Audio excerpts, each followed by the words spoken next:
Welcome to the Unscripted Mind podcast, where our goal is to give you fresh perspectives, practical insights, and tools you can use to give you more choices, increase your awareness, and have better control of your feelings, reactions, and behaviors. My name's Jim Cunningham. I'm a licensed professional counselor, and today we're going to discuss grief and loss. This is something that none of us is immune to. We will all lose someone or something we love at some point. When that happens, it changes our lives and often forces us to change ourselves. Grief is a powerful and complex emotion that can leave us feeling lost, overwhelmed, and unsure of how to move forward. But with the right guidance and support, it's possible to navigate this challenging journey and find a path to healing. Grief is like the ocean.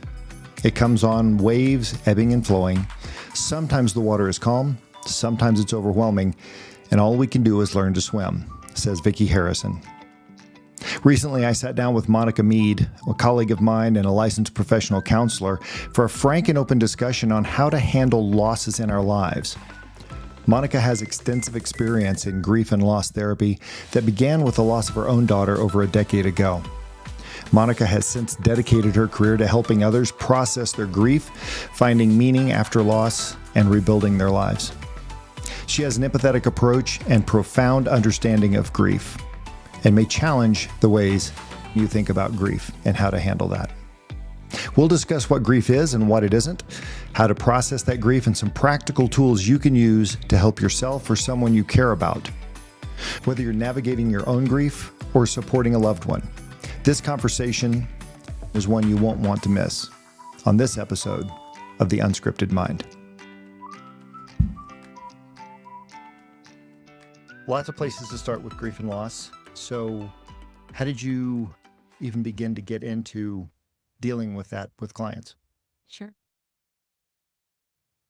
For me, Jim, it was born out of necessity.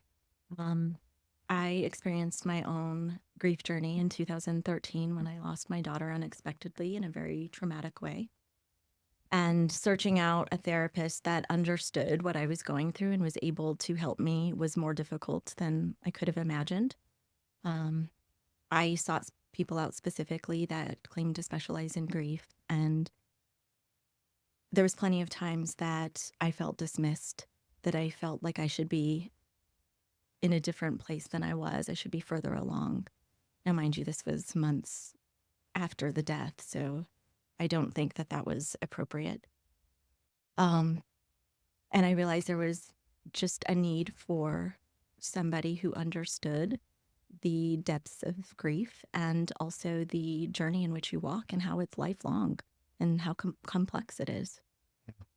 So you, in your experience, not a lot of people were doing what you do. Oh, absolutely not. And what I found actually was more the textbook journey through grief. They wanted to talk about the 5 stages. And they thought they were very linear. You know, once you go through denial, then there's anger, but that's not what I was experiencing at all. So instead of feeling the relief from therapy, I felt bad about where I was. And I didn't feel that I was on a healing journey. Okay. And I didn't feel understood. Sure. Where do you think most people get it wrong? I think most people get it wrong with expectations. I think there's expectations, societal, cultural, all kinds of expectations about where you should be on the grief journey and what you should be feeling. And I think that's where I was failed. And, you know, these people that I saw were absolutely wonderful in other areas of therapy, but this just wasn't where I think that they should have specialized in. Yeah, for sure. How would you define grief? Just go back to the basics. Sure. So a loss, obviously, it's the symptomology, I think, of a large loss that you experience. So it could be, grief can also exist in losing a job, losing a pet, losing a relationship. It doesn't just mean death. Yeah. So for example, I see clients who have had physical injuries and Sure. they're not able to compete anymore. They aren't able to do what they used to. And you would categorize that as grief and loss also. Yes, if they are experiencing the symptoms of grief that are accompanying also this loss of being able to do what they had thought they could do. Sure. What would you say those symptoms are? When somebody walks in, you're like, oh, that's grief right there. Okay. So generally, when I get people in for grief, they know that they're coming in to see me for grief. But there has been times that I say to them, I think you're experiencing grief with this. And what that has been is not generally with a death, but with the loss of a job, the loss of a limb, the loss of a future they had planned that didn't come to fruition. And so what those symptoms that I look for that I notice would be very similar to depression in the sense of sadness, in the sense of uh, asking the questions why, the woulda, shoulda, couldas, all of those things, reliving it over and over in a circular fashion without an exit point. Mm. Okay, so kind of getting stuck. So Exactly. this would include. I just think of all the other things like retirement, Yes, and things that people wouldn't normally associate as grief. sure. And I don't think we talk about that enough. How a big change in your life can be can affect you in the way that grief would. Yeah. Um, so you mentioned the stages of grief. Sure. What are those, and how do you apply those, or do they even have any relevance whatsoever anymore? Sure. Jim, I'm probably the worst counselor therapist to ask this to that specializes in grief because I don't buy into them. Okay. And only because, so in 1979, it was Elizabeth Kubler-Ross that came out with these 5 stages of grief. And where she gathered the information to come up with it from was hospice patients. So she was working with these patients in hospice, end of life care, and had recognized, okay, there's 5 different stages that these people are going through. She didn't study their loved ones that after the loss, but only them at the end of their life. So it's end of the life loss. Okay. And so then at that point, it's easy to see why it's linear, why you start at one point and you end at another point. Mm-hmm. And while that's still very related to grief, it's not linear. When you experience grief, it's not a linear moving comfortably from one stage to the next. Instead, it's very chaotic. And you may stay in denial much longer than even your counterpart. You may stay in one stage for a very short time. You may never even visit that stage. Yeah. Okay. So I don't buy into that. So there are, I assume by the time most people come to see you, they're not using healthy coping strategies. Yes, that is correct. Not often, right? Sometimes they've come from previous therapy and just need a continuation of care. But oftentimes I do get them in the heightened state of, I have no idea what's happening. I don't know what to do next. I don't know where I'm at. Like this just happened. Yeah. If there was a stage, kind of going back to the stages, if there was a stage that people get stuck in, was there a Sure. stage you got stuck in? And does it tend to be the same stage, whether that's denial or anger or? I don't think there's a stage that is a specific one that people get stuck in. I will say, though, I do see more probably gender related than across the board. Okay. So I see men tend to get more stuck in anger and women tend to get more stuck in denial or the woulda, shoulda, couldas, the guilt. Does it matter what stage they're in terms of what they need for coping? No, Okay. not at all. Nope. Okay. Because the stages are just kind of milestones, markers, I guess.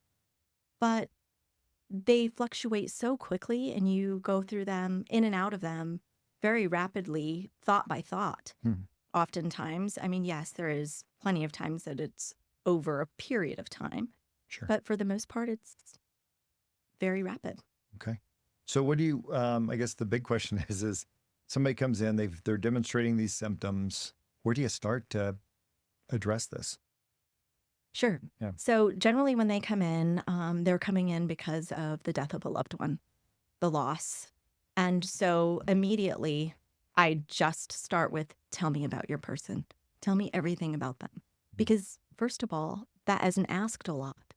People just address the symptomology, but not tell me your story. Tell me why you miss them. Tell me all the good things. Tell me all the bad things. I want to know them through you. And that's often where I start, is like, share your person with me. Tell me what I need to know so I know who they are. And just that alone breaks the initial barrier of like, I could talk about this person and I haven't been asked to talk about this person ever, probably, or in a long time. Because a lot of people come in and they need a place where they can open up, share their feelings, be very vulnerable, and not be told that's enough or someone get uncomfortable with it. And I think that's the number one thing that I hear is I have no one else to talk to about this because they're uncomfortable or because they don't want to talk about this. Do you find that question, I mean, that's a big question to start with. Tell me about your person that you don't have. I would think, is that like where you lead with on the first session? Oh, no. Because it's long, right? I mean, to ask them to kind of, I would just think that would be very hard for someone. Sure. So obviously we do intake and get to know the client first. What do I need to know about you to treat you? And as soon as there's loss, that's when I always say, okay, just tell me about your person. Tell me about who they were, what they like. And the reason I start that, Jim, is because the very end, the goal that I get to with my clients is what I call the collateral beauty. And so that's where I do therapy a little bit different with grief counseling, is that we don't just work through the symptoms and we don't just try to fix or band-aid the symptoms. There's an outcome on the other end of growth. It's also been, I think David Kessler is the one, he's also a grief guru, really. He came up with post-traumatic growth. And so mine's very similar, but I just call it collateral beauty. And what collateral beauty is you didn't choose to have this happen to you. You didn't choose this loss. This was without your permission. It was unexpected a lot of times. And yet you're stuck here and you're thrust into this. So what can you take from your person that you lost, that you loved, and carry that on into your life so they live on with you? Yeah. Right? That's the collateral beauty of it. You didn't choose to be here, but you can find something in it that's beautiful and move on with it. Yeah. And I found that creates so much hope within my clients. Yeah. You know, especially when they know that they can carry their loved one on with them, that it doesn't end when they leave my room. It doesn't end when they bury their loved one, but there's a part of them that lives on forever. Yeah. It's still hard to talk about, even the process. It'll always be hard to talk about. Yeah. And it should be. Yeah. You know? So I guess when people think of, I fixed the problem. Sure. Which means, maybe that means I don't feel like I need to get emotional anymore and I'm just good with it. But that's not the goal. Oh, no, not at all. Yeah. How would you describe the goal? I think the goal is you're able to express your love for the person. You're able to continue on with your life, not move on, but move forward with them, right? Still carrying them, but in a different way. And when you can understand that and you can acknowledge it and really live that way, that's the goal. Okay. I've heard some people say that the first step is for them to acknowledge the person is gone. I'm not an expert in this area, but absolutely. Would you agree with that, or accept it, like accept that they're gone, accept they're not coming back? Sure. But I think when they come into my office, they've already reached that point, right? When they come in for grief therapy or grief counseling, they've already accepted they need the therapy because of the loss. Sure. I think of, and again, I'm not the expert in this area, but I always think of people that are maybe holding on too long. And so the room stays pristine the way it was, for years. Sure. Would you consider that a good strategy to remember them, or does that keep you stuck? I think everybody's different. And I think that that's your own timeline. I think like anything, it's a fine line, right? After my daughter died, it took me a very long time we moved several houses, and every time she had a room set up. And it wasn't until 2021 that she no longer had a room set up. And it was out of necessity that I had to not set up her room. Okay. So, I didn't think of it as, but I also thought of it, and I didn't consider it a museum for her. It was just a place that I could go to and feel her energy, be with her in that moment. And I didn't feel like that was a negative thing. It was just my last connection to her, physical connection. Sure. Sure. So if there was, like getting away from the stages of grief, Sure. but the stages of healing, what would you say is kind of a process that that you kind of guide people through to get through that? First, normalizing it. I think that grief needs to be normalized in the sense of, I'll have people come in and the first thing they say is, my mom died last year and I already know I should be over it. And that always shocks me. I'm like, it's been a year, only been a year.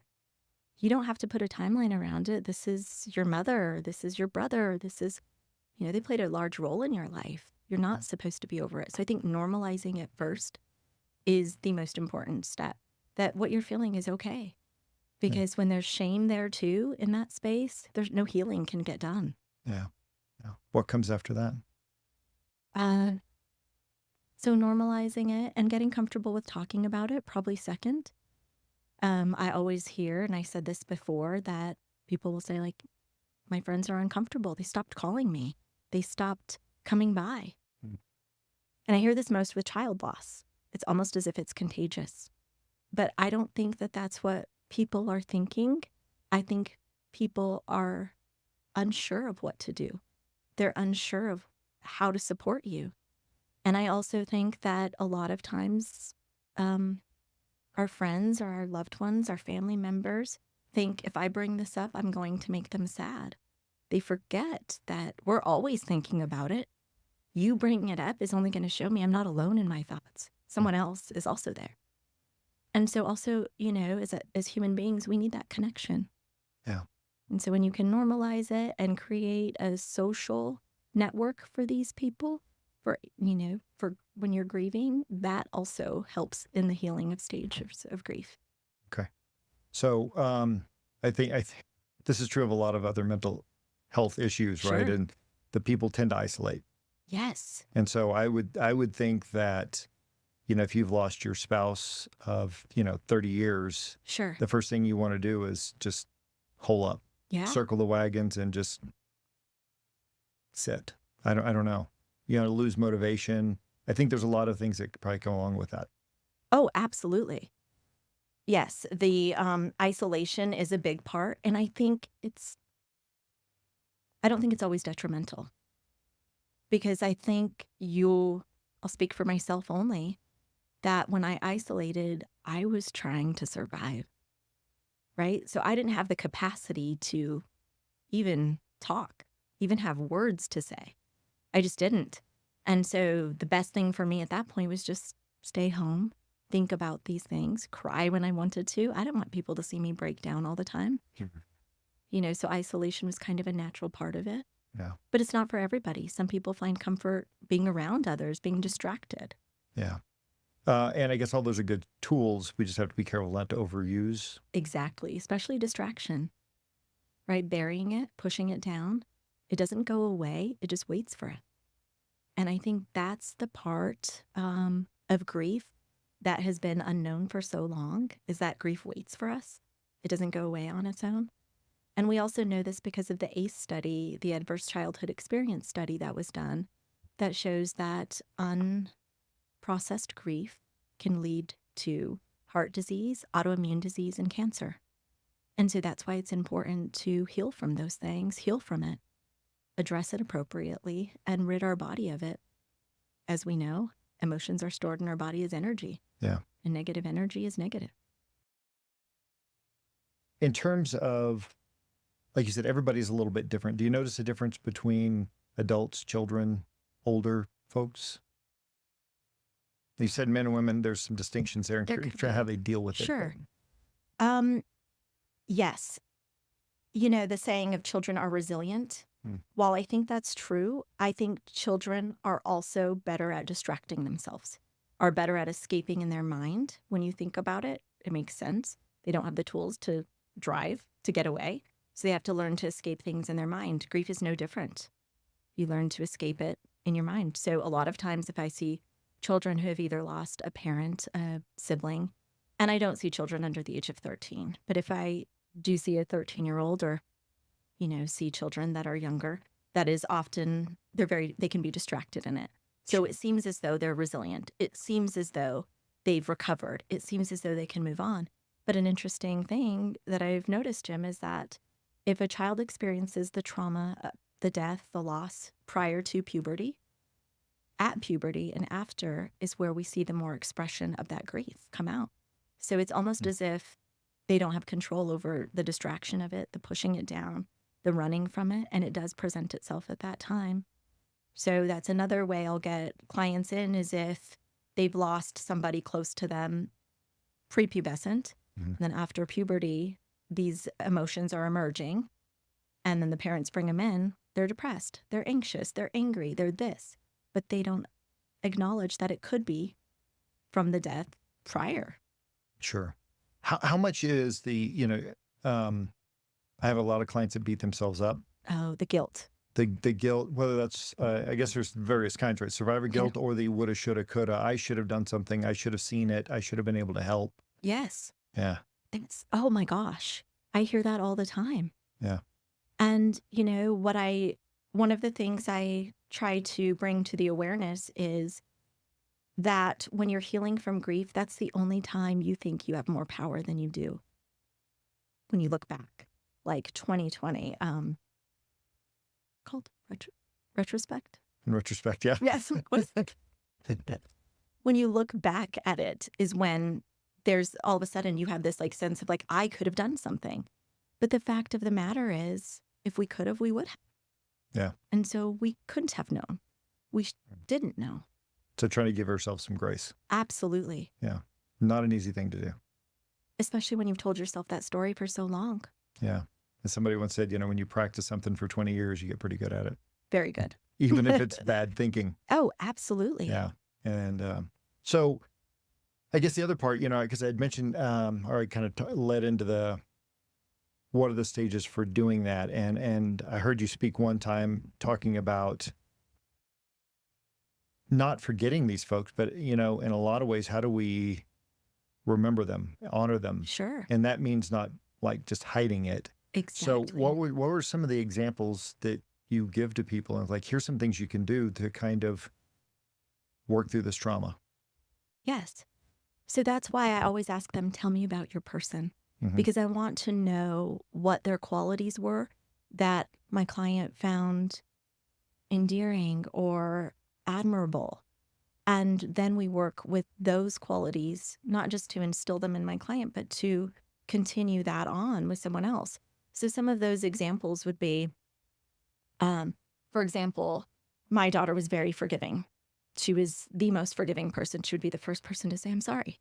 She'd be the first person to, offer the olive branch. She was just that way. That was her personality always.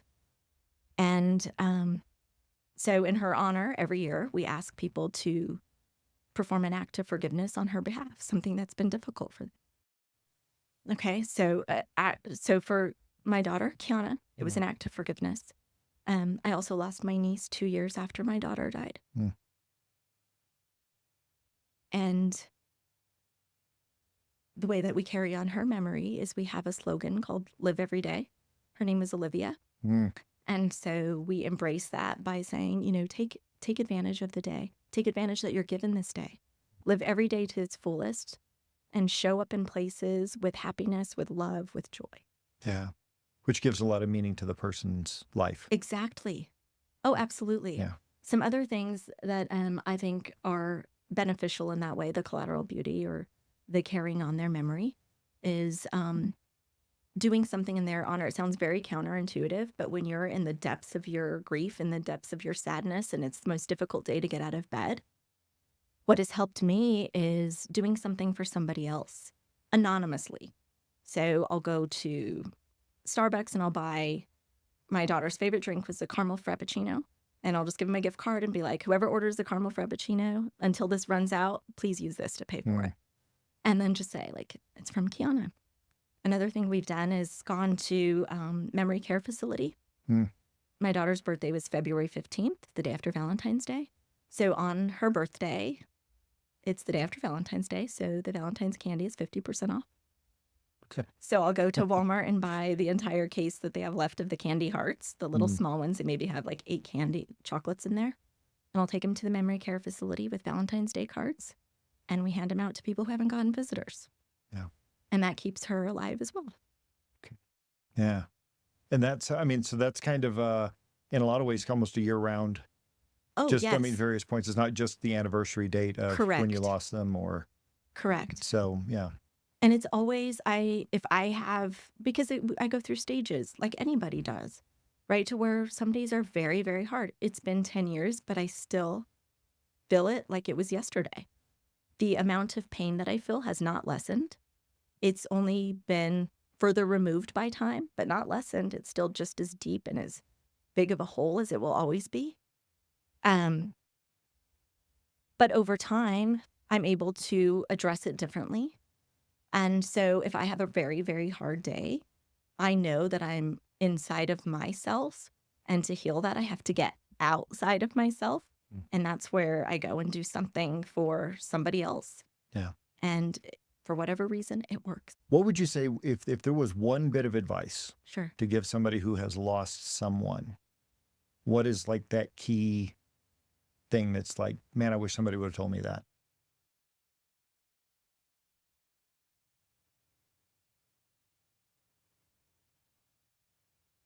That when you start feeling better, it's okay. It's okay. It's okay to laugh again. That was hard for me to not feel guilty when I started feeling happiness again. And I think if that would have been normalized for me, I would have accepted it instead of rejecting it and thinking that I wouldn't remember my daughter if I wasn't sad. Yeah. Do you still struggle with that? Oh, absolutely. Okay. I think there'll always be a part of me that's sad. Sure. Even in my happiest moments, no matter what they are, I could be laughing so hard in there, I'll remember in the gut of who I am that I'll never be that happy again. Sure. That's good. If someone is looking for help, Sure, and they're looking for a therapist, what's the red flag that they should find another therapist? Well, for grief, I would say if they dismiss your feelings, first of all, right away, if they dismiss what you are feeling, or they want you to move on from it, or they want you to let it go. Okay. Because you can feel it and not stay in it. Sure. Okay. So just acknowledging it. This is an interesting question, but what have clients taught you? Oh my about all this? gosh, so much. So if we're just sticking to grief, what have they taught me? Yeah. Like I said, the thing that was difficult for me was the happiness piece, that it's okay to be happy again. Mm-hmm. So when I see that in my clients and I see the way that they experience joy in their life and experience the hope and move forward, that has taught me a different way to do it. Right. I've also think that learning from them, learning that grief is so different amongst everybody in the way that it's expressed, but not in the way that it's felt. It's always felt fully in the sense of not just a physical, emotional pain, but all over body. And that was something I think my own grief taught me, but then seeing it in other people, I realized, oh, this is universal. This is a universal pain. Yeah. What tends to keep people stuck? I think they can't move on. I think people stay stuck when they identify with their pain, identify with their grief, and don't know who they are without it. So I think they cling to that more so than somebody who is not identifying. And I don't mean as a victim necessarily. I think that's part of it, but I don't think that's all of it.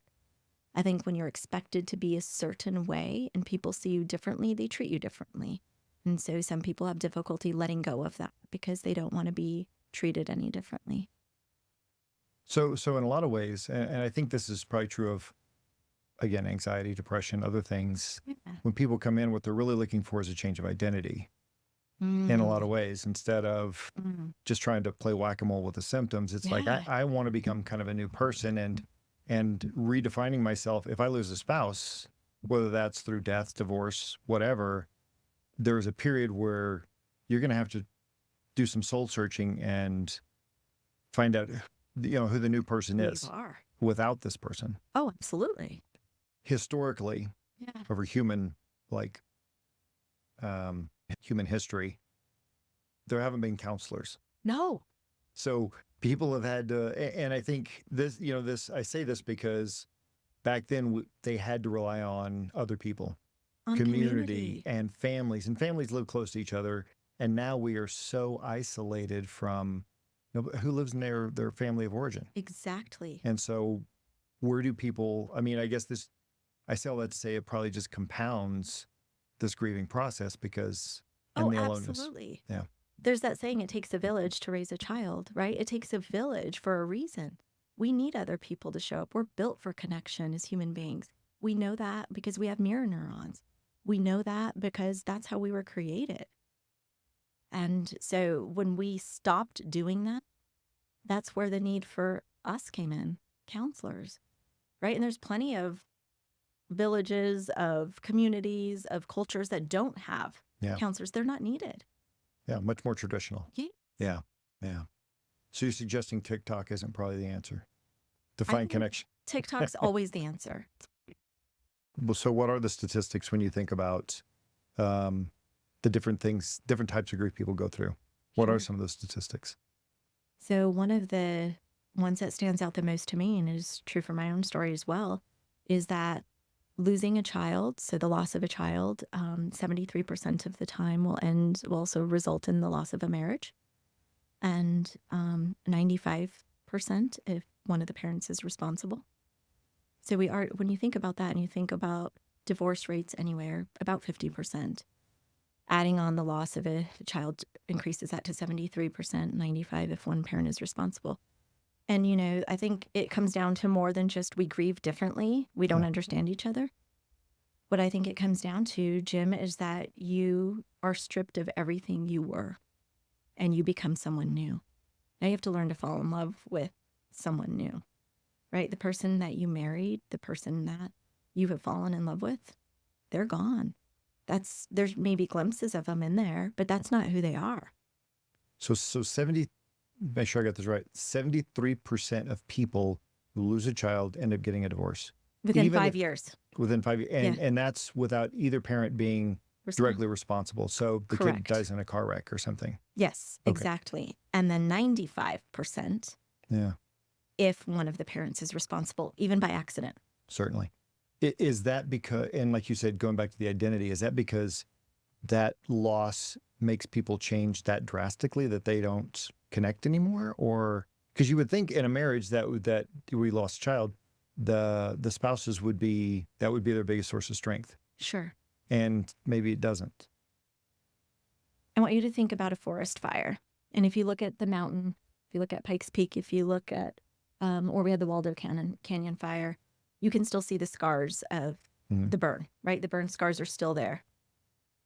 So if you compare grief to a forest fire, a person to the mountain, this is always how I describe it for my clients. You look at that mountain prior to the forest fire, it's beautiful. You see the trees growing, flowers are blooming. The forest fire comes in and takes everything. All vegetation is lost. It's destroyed. It's nothing. The shell of it looks similar, right? The landscape is a bit different, but the shell looks similar. Everything has to regrow, and it doesn't regrow the same way because that burn created space for new growth, different growth. Things that didn't see the sun before now do. And so those parts grow first. It looks beautiful again, but it's not the same. Yeah. And that's exactly what grief does to you. It strips you down to the bare nothing. Nothing. And you have to pick and choose what you want to shine, where you want the growth to be. Okay. So in a lot of ways, it's opportunity. Absolutely. Yeah. If you can see it that way. That's where the collateral beauty comes in, right? Of I didn't choose this forest fire. What am I going to grow now? Yeah. Yeah. It's interesting. I guess just to explore that just a slightly bit more, because how do you go from that point of reinventing that and figuring out what I want to, we don't need to be together anymore, like a divorce? Sure. Yeah. I think you recognize what matters and what doesn't. Mm. And if the other person, your spouse, doesn't see it the same way, you're very different. Mm-hmm. I think I am a very different person than I was 10 years ago. Very different. The things that matter to me 10 years ago, I don't even think about now. Not just because of age and maturity, but because I know now the importance of love, of connection, of family, and the knowledge that in an instant you can lose everything. Sure. Everything that's important to you, gone. So you value what is important to you and you don't worry about the small stuff anymore. Yeah. But if your partner is not on that same belief, or they still value some of the things you don't anymore, you're very different. You're not going to connect on the same things. Yeah. I guess, to think through it a little bit further too, if there's any chinks in the marriage, this is going to highlight that. Oh, absolutely. Right. This is going to, if we aren't solid, it's kind of like a couple that's having problems and they decide to have a child, bring them together to fix it. Yeah. Doesn't work. Have a baby. That's a lot. But I mean, it goes both ways, right? If we lose somebody, it could bring out it could expose the same weaknesses. The magnification of it. Absolutely. Yeah. I think, yes, that is a big part of it. Jim, I keep going back to that same thing, that you just are changed so drastically that you have to learn to love the other person as they are at that point. And sometimes love isn't enough in that. Yeah. That's the other part, is healing is scary. Like, you start unraveling it and you realize it's not 1 inch deep. It is through the core of you, like an onion, right? Like, you peel off the first layer, second layer. We've been taught that since day one of school. Right. But yeah, that's absolutely right. And the thought of the unknown can keep you stuck. Of what is going to happen outside of this? How do I heal from this? What am I going to be like after? How is this going to affect me? What if this uncovers something else? Yeah. Yeah. And where they can contain what they know. Sure. Right? The familiar. Well, and this is a scary thing too, right? When you ask people to start unpacking emotions, right? It's kind of like Pandora's box. I open that box, I may not be able to get it back in the box. That's right. Once it gets out, which is a scary thing. Scary thing for people, and feeling out of control. Oh, yeah. Yeah. So if you're going to wrap this up and say, okay, here's 3 big takeaways you would like people to take away, what would that be to kind of summarize? I would say, if you're grieving and you don't have a support system, you don't have people that'll show up, that'll listen, that'll hear it and aren't uncomfortable with it, find somebody who will, whether that be a therapist, a priest, a pastor, whoever it is. Find someone who will, because we're not meant to walk through this alone. We're just not. Number 2, I would say that it's okay to be happy again. It's okay to love. It's okay to laugh. It's okay. And then it's also okay to still be sad in those moments. Don't beat yourself up about that. Number 3, I think the last thing I would say is that just normalizing that you're always going to feel that loss. And that's okay. You're always going to feel it to some extent. And just being okay with that, I think, is important too. Very cool. And to always choose love. We don't have a choice in a lot of things, but love keeps us close to our loved ones. It keeps us, there's less regret there when we make the choice with love. Well, I appreciate you taking the time and sitting down. Thank you for asking me. I think this could be very helpful for a lot of people. Thanks, Jen. Thanks for checking us out today on the Unscripted Mind.